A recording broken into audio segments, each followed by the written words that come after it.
3, 2, 1. Welcome to The Sounding. We aim to provide sexual trauma survivors with a path to healing in order to tell their stories.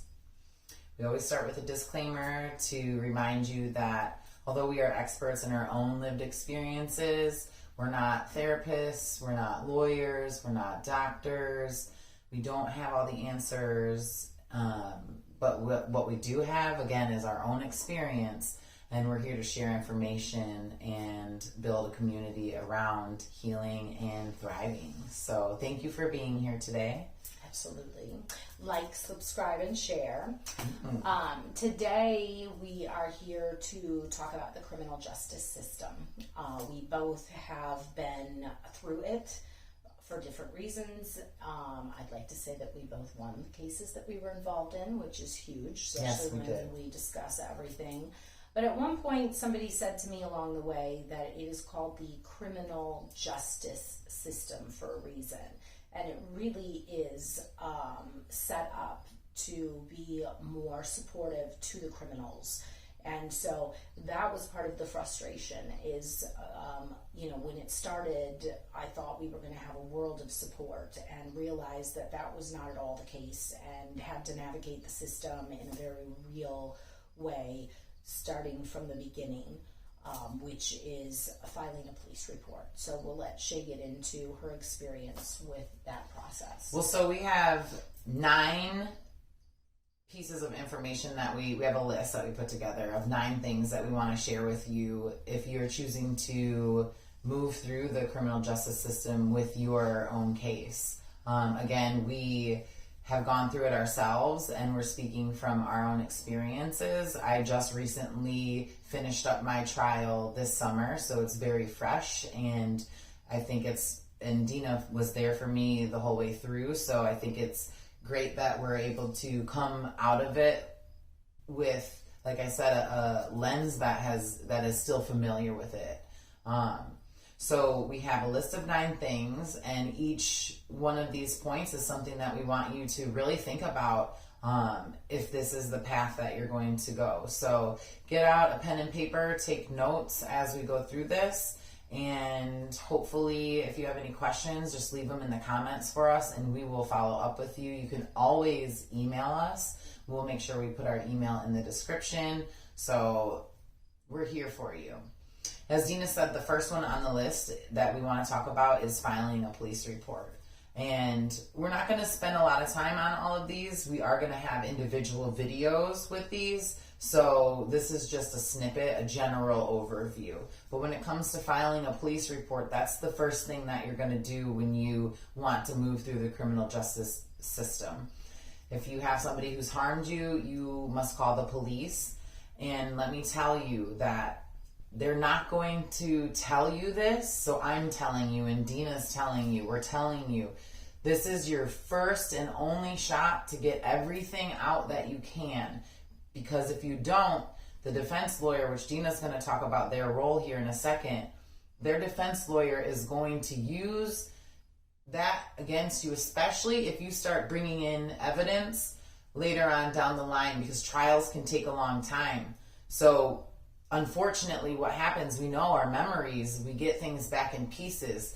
I encourage you to do your best to really think about gathering as much evidence as you can up front and details as much as you can. And as painful as it is, and I know it's painful, and Dina knows it's painful to relive these memories. That's why we have healing practices to help us afterwards. But just know it's very important. Police report, that initial police report, include everything you can down to the tiniest detail right up front.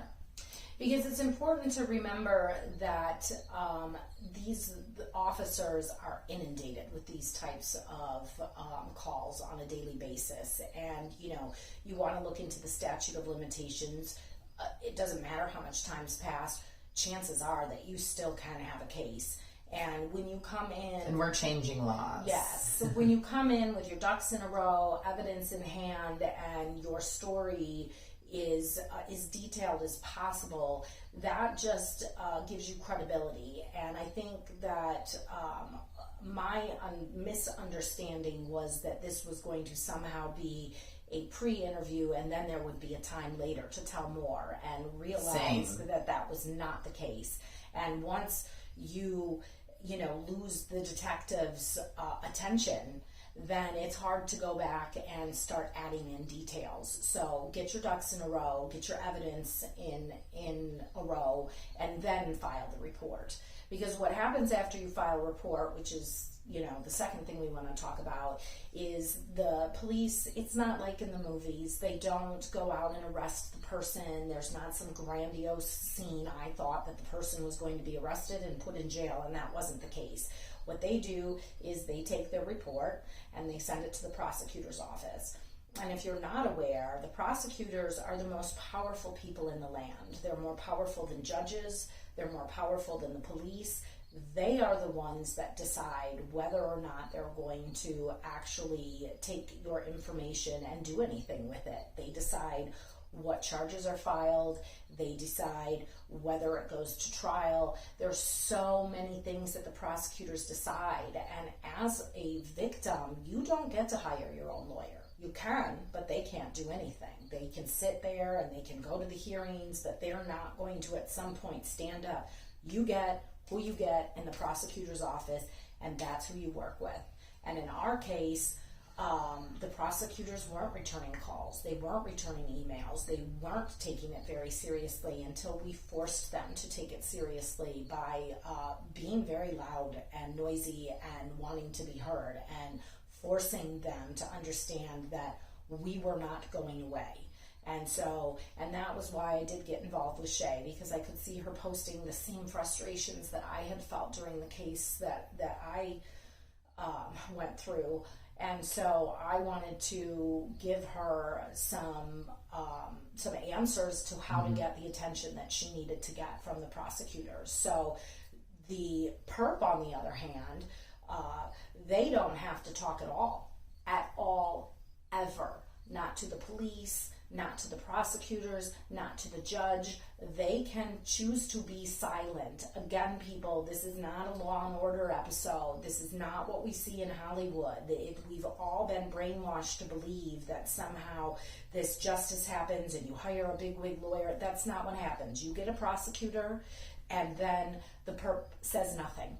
And that's the way that it goes most of the time. So you have to become your own advocate. You have to make sure that they're listening. And it starts with that police report. Absolutely, absolutely. And that's the third thing that we wanted to. Okay.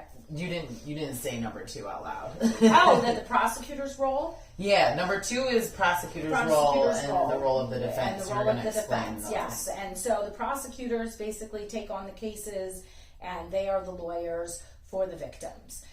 And so, again, you get whatever prosecutor you get assigned. I think the O.J. Simpson case, for those of you that are old enough, shows exactly how that can become a circus. Because if the person that you are going against, if the person that victimized you, if the rapist has money, they can hire, defense attorneys that are out there, putting on a grandiose show and making you seem like you're a liar. So again, so important to get that police report in and understand that the prosecutor works for you, even if you're not paying them, and that you can be heard, you will be heard. Do not back down. Doesn't matter that they're busy, you are important. And so you want to make sure that you understand that you are the person that has to be your own advocate in a criminal justice system, because it's not set up for the victims, plain and simple. And that's a great segue into our number 3, which is this idea of gathering your support team, your external support, your outside supports. There is what's called the Victims' Rights Unit. And if you are going through the criminal justice system, we both encourage you to call them or go up there and schedule like a good hour meeting with them so they can explain to you every single resource they have for you. Meaning, I didn't know until Dina had stepped in and was like, let me help you through your trial. Did you know that Victims' Rights Unit provides, through the Aware Shelter, free therapy for you? So I've been going to free therapy for almost a year now, thanks to being in this court case and thanks to Victims' Rights Unit and Dina letting me know. So call your local Victims' Rights Unit that you'll be being supported by, and make sure that they give you all their resources that they have, because they have them. Remember that this is what our tax dollars pay for. So these people work for us, and you need to, let them know that you're very serious about this, because you've gotten to this point already. Then you must be serious about getting some justice. In the case that I was involved in, it was a minor, and so we had the Children's Advocacy Center. And we weren't being taken very seriously. I was fearful for the minor because, in her case, like I said, the rapist wasn't taken off the streets. And Grapist. The grapist, yes. And, sure, house arrest was great, but not if you're not really paying attention. And, the tether company didn't work. And so I found myself on a very rainy day going into the criminal justice not the criminal justice, the Children's Advocacy Center, sopping wet, crying, begging for help, because I was so fearful for the safety of the victim in this situation. And that's when I was introduced to Bikers Against Child Abuse, or BACA, which is an international group of retired bikers that their whole role is to come in and support minors so that they're not fearful. And it's an amazing organization. I don't think we could have made it through without them. So, and everybody's area is going to be different, right? So this is what we had in our area. But we do encourage you to go out and find the support. And don't be surprised if people in your life don't have the capability of supporting you. I was shocked at the people that weren't able to show up. And I'm not angry. It just made me realize that a lot of people don't have the wherewithal to be involved in something so serious and impactful. And also, I think a lot of people, again, believe that it's some kind of beautiful 60-minute Law and Order episode where it wraps up. And in our case, 2.5 years. No, it took 3. No, for mine. Sorry. Yeah, If you said hour, I didn't know if you meant hour. I was like, no, it was 3. Yes. But mine was actually exactly 20 years. I first filed my police report in 2003. They did not take me seriously. And 20 years later, here we are. We had more victims, and now he's in prison. So it takes a long time. It can take a long time. We hope that things are changing, and especially if we're able to get some more laws enacted that really support survivors, that maybe the system changes when it comes to how long trials take for sexual trauma survivors. Absolutely. And that gets us into creating your own. So number 4 is creating your own healing practices, because again, I think I mentioned this in one of the videos, you can still find joy in the storm.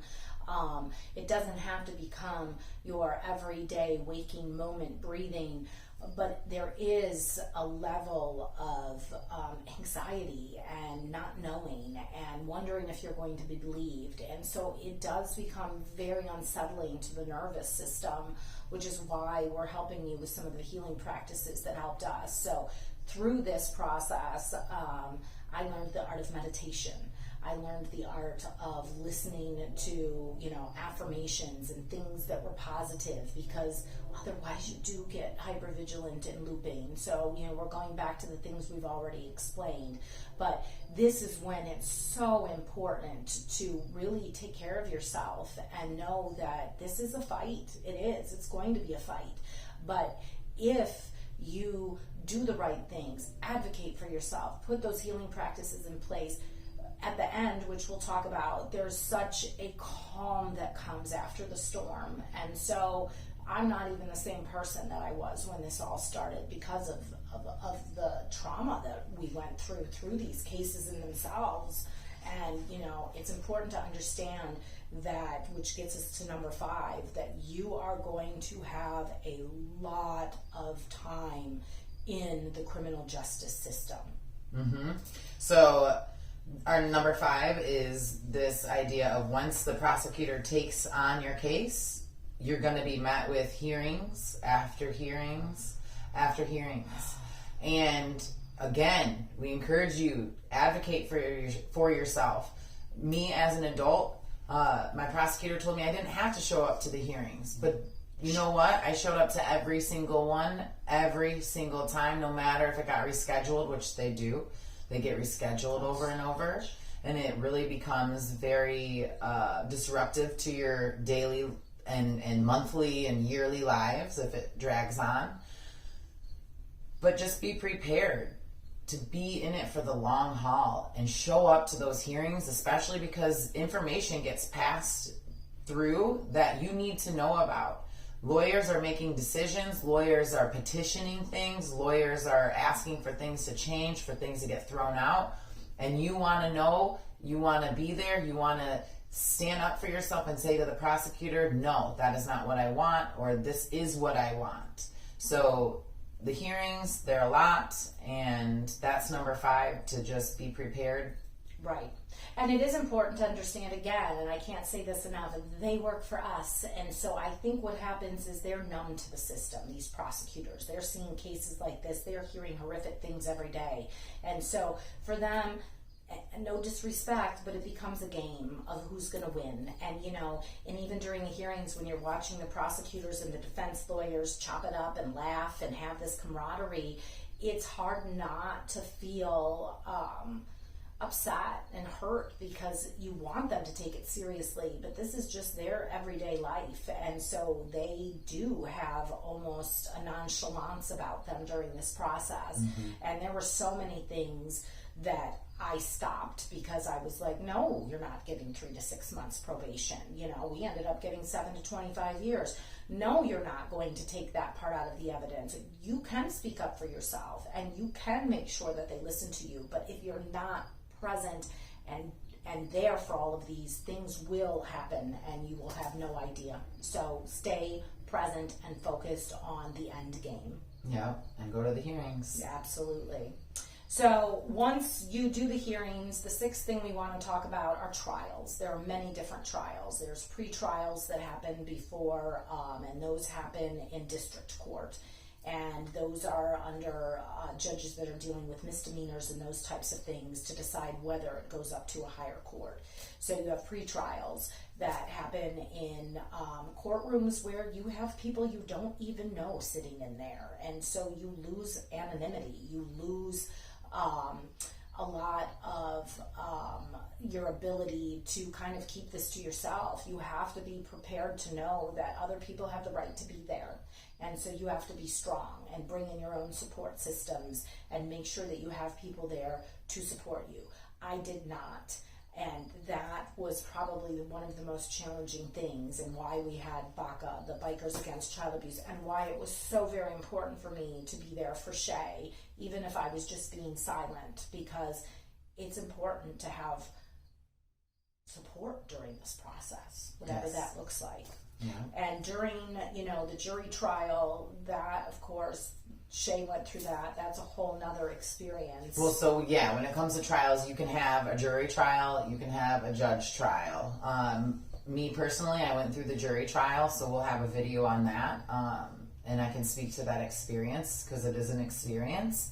But yeah, just be prepared that you also, I think that was the perp's choice. I think the perp gets to choose whether they want a jury trial or a judge to try.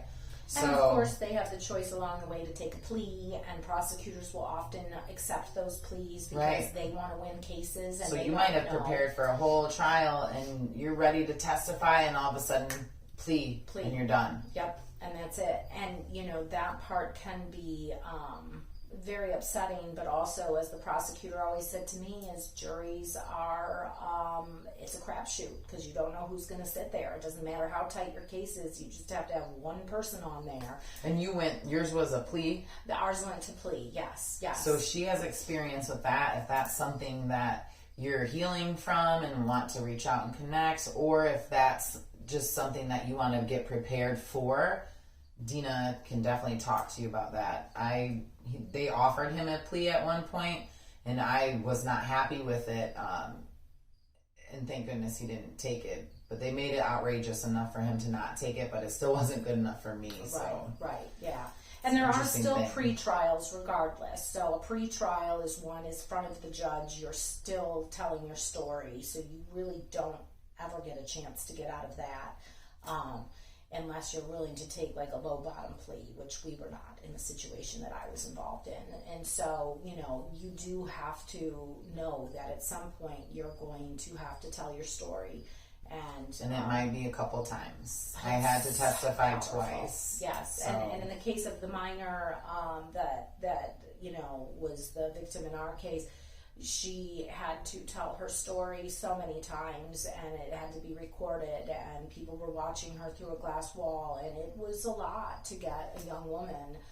So proud of her to stand up for herself, because they don't make it easy. They don't make it comfortable, but that's why we have the epidemic that we do. So get comfortable with this stuff, people, so that you can help us end this epidemic. That's our plea. That's the real pandemic. Yes, no doubt. So that leads us to number 8, which is the 7 was testifying. Oh yeah, yep. So I'm going to let you talk about number that. 7, testifying. So when you do, if trial does go forward and it comes to your opportunity to tell your truth, that's what testifying is. And again, we'll have a whole video on that. Your healing practices are going to come in very handy for this. Mm-hmm. Your support group, whoever you can rally around, have them show up on the day of your the day you're going to testify, if that feels comfortable for you. And just know that testifying is scary, but it is one of the most freeing things you can do for yourself, because you get to share your story and nobody can take that from you, not even the defense lawyer, and they're gonna try. But you take those deep breaths that you've been practicing on, and that's what's gonna keep you grounded and keep you clear and focused on telling your truth when you testify.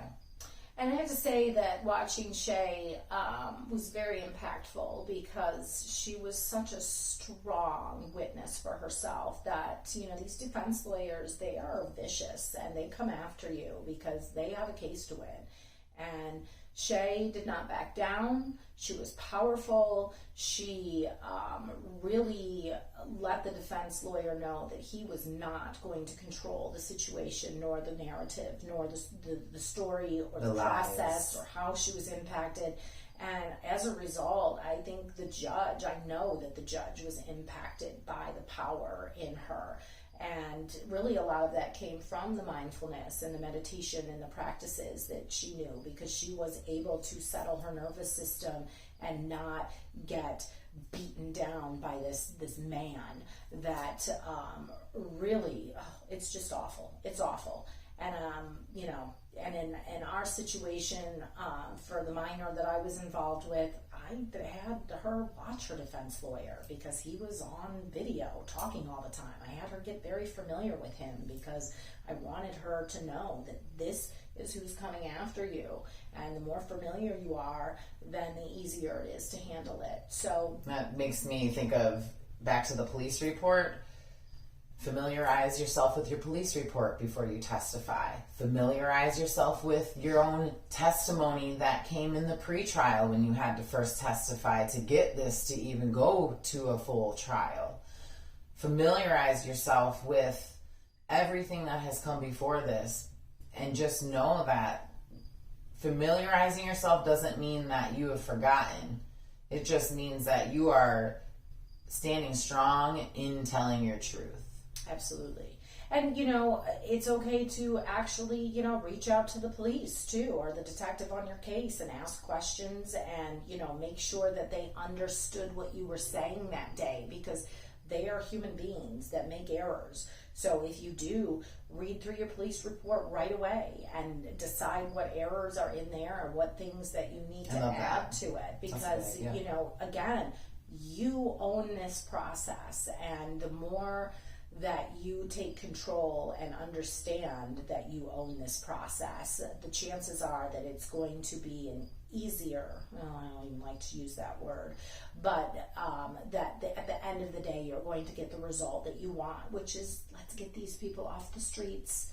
You know, I don't even want to talk about the jail system. We'll talk about that at another time, but the ultimate goal is, let's get them off the streets. And the way to do that is to become your own advocate. Absolutely. Number 9 is the last we're one. On 8. Oh my here gosh, we are, we're not messing editing. up. My bad. That's Oh all no, right. I don't care about editing. So number 8 is the victim impact statement. So it's important to understand that judges really don't know much going into these situations. They are not there reading about the case. I learned that very early on. I thought the judge understood. They don't. They understand what the prosecutors tell them, what the defense tells them, and what testimony tells them. And that's it. Judges don't have time to be reading these cases and understanding the history of it. So it's really important to understand that the victim impact statement is when you really get to bend the ear of the judge, bend the ear of the jury, and let them understand how this impacted you. Well, not the jury. I know. Yeah, sorry. Unfortunately, not the jury, because at that point, wish they would have the been victim there. impact statement happens after the jury, After the guilty verdict, or the plea comes into place. But the judges ultimately give the sentence. And so, you know, it's important for them to understand that this isn't just something that happened one day or for a short period of time in your life, but that you live with it. In Shay's case, for over 20 years. No, 30. sorry, I forgot that. So I was able to do my victim impact statement about a month and a half ago, actually. And it was, again, similar to testifying, an opportunity for me to tell my truth. So don't be afraid to write a really long letter. I encourage you. I watched several hours worth of different documentaries of other survivors going through their own criminal justice experience. And so I've watched other people give their victim impact statements, and that's really helped me. I Googled how to write a victim impact statement. That helped me. I practiced it with people. I read it to my loved ones before I stood in front of the judge, which really helped me, especially because, as Dina had shared earlier, you're in a courtroom, and I had no idea when I showed up to give my victim impact statement, there were other inmates sitting off to the side waiting for their case to be called next, and I had to give my victim impact statement in front of them. And I'm just grateful that I practiced, that I had my breathing tools, and that I felt grounded and safe enough to give it, because again, it's a vulnerable position to be in, to say, hey, I'm going to actually call myself a victim right now instead of a survivor, and tell you how this really impacted my entire being. So, and you know, they're hard. Shay is a very worth it. strong woman who was able to get up there and do that. You know, in the situation that I was involved in, you know, you're talking about a packed courtroom. You're talking about a minor who didn't want to give her perpetrator the joy of hearing how he had impacted her. So in our case, we sent our impact statements to the judge. So I want you to know, if you're somebody that's terrified of speaking in public, or the idea of getting up, you know, you're going to have to wear diapers to do it. The judges will read anything that's sent. So even if, let's say, you're a married woman who's lived with trauma your whole life and it's impacted your husband, he can write a letter. Your kids can write a letter. Anybody else that's been impacted from this person but wasn't able to be parents wrote letters. Right. Like my husband. Impact statements are so very important for the amount of time that person will serve. So don't take them lightly. Yeah.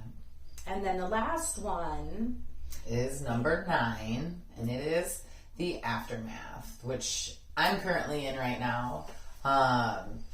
And will be for a while. I don't think there's a time frame on what we mean by aftermath, and what we mean is just what comes next. You've spent, however long it takes for you to start that, from that initial police report through, whatever the sentencing is. There's the aftermath, and your life was this, and now that door has really truly closed. What's next? And we just want you to be aware that there's a lot of feelings that can come with that. It can feel lonely, scary, confusing. You can maybe move into your system feeling depressed, right? Especially because you're not that adrenaline isn't pumping anymore. You're not in that fight or flight state of standing up for yourself.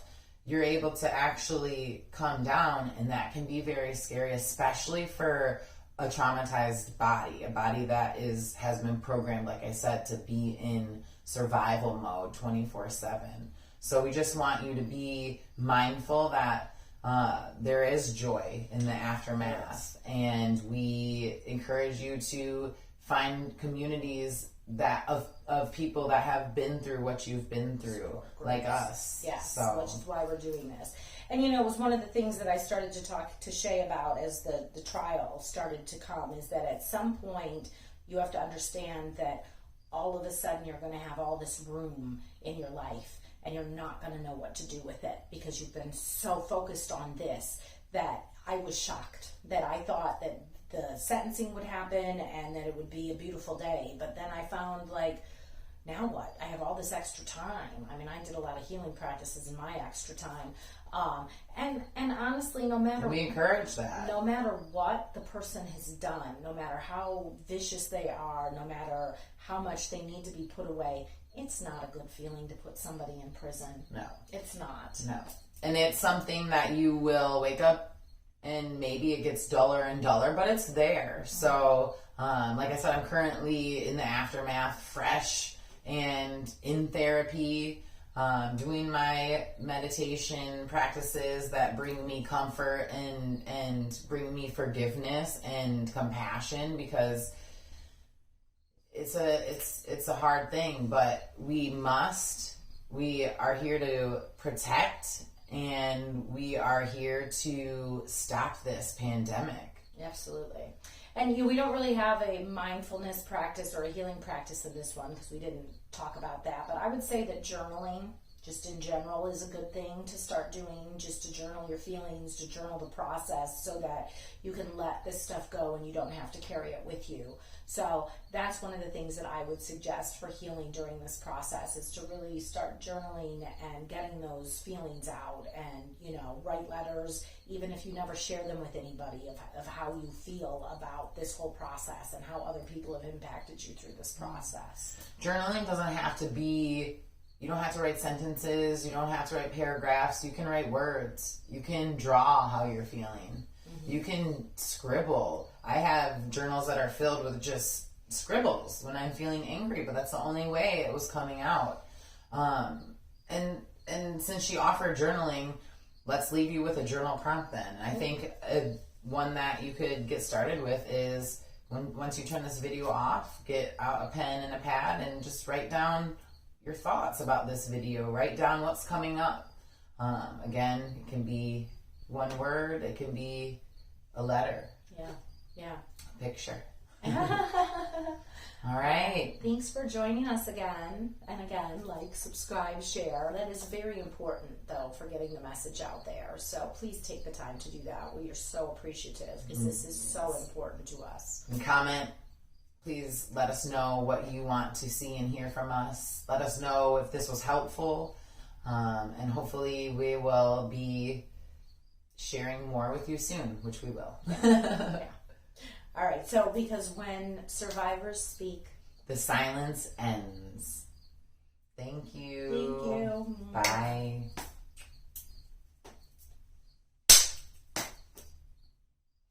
Awesome. That was our longest one yet. Yeah, probably. Ooh.